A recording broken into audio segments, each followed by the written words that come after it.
Okay, I want to do a review here on the Ryobi 10-inch sliding miter saw. I've owned Deltas, I've owned the Cobalts, and I recently bought this about 2 months ago, and I got to tell you, for the money, this thing is really great. It does everything you would ask a sliding miter saw to do. It's 15 amps. It has a laser included that's adjustable on either side of the blade. It does your 45 degrees.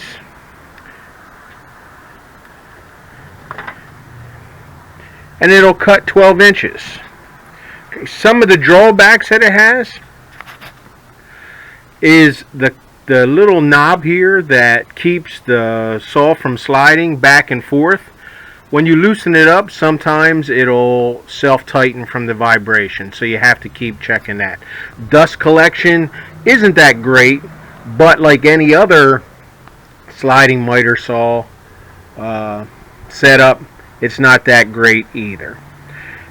This is a great addition right here to keep your material secured to the deck or to the base of it, but sometimes leaving it there, it does get in the way. This will not swing out of the way, or this will be in the way, and sometimes it's just easier to remove it.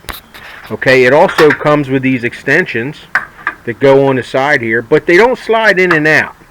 So I've removed mine because it makes it a little cumbersome when I put this saw away or remove it from the area that I keep it stored. All in all, this saw is a great saw. I can't say anything bad about it, really. It came cutting square out of the box. So, fantastic on that, where the Cobalt did not. And I played with it, I don't know how many times to try and get it square. Just couldn't get it right. I upgraded to the Freud 10-inch 60-tooth sliding miter saw blade. Now, this isn't your Freud Diablo that you buy at Home Depot. This is an actual Freud made blade. This blade was $76. I have one similar to it for my table saw. That's a 40 tooth. It's a Freud Fusion blade, and that one's a little over $100. It's really good to invest that extra amount of money on a really good saw blade because one, some of them offer free sharpening on them, and they just last a whole lot longer than the standard blades that you buy in the big box stores. All in all, this saw is a great buy. Can't really say anything bad about it.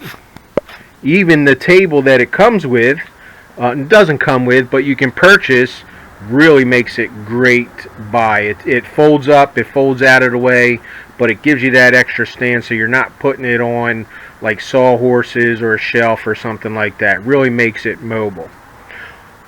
The other thing I did here was I wanted a zero clearance throat plate. And you can see the standard one that they come here with. It's plastic, it's nice, there's really nothing wrong with it. It's your universal for straight cuts or angle cuts and things like that. But I like a zero clearance throat blade. So what I did was I had a leftover piece of laminate flooring from a job. And I like this because it's the MDF. It has the laminate on top. And it tends to be the correct thickness to fit in here.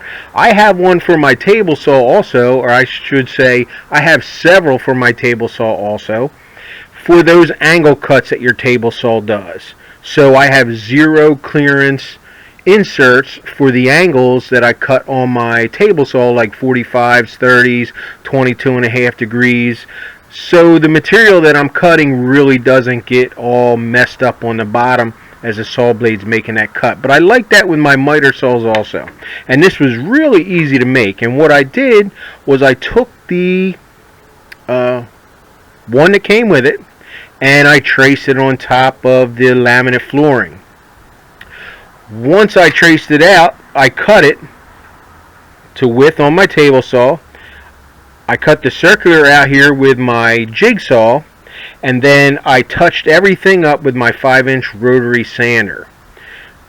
I matched the drill bit for the drill, for the screw size here, drilled those holes, and I took a 1/2 inch drill bit, and then I countersunk these so that the screw heads won't sit above it. Once completed, it fit perfectly in the slot. So now every time I go to cut something,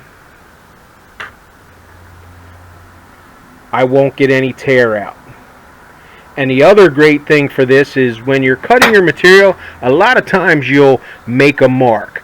And when you put that material up here, you've got to bring the saw down and make sure it's on the mark. So when you cut it, you're going to cut it on that mark. But with this zero clearance throw plate, you know where that saw blade's going to be. So you can put that mark right there on that slot that the saw blade cut in there, and you should get a cut right on the mark.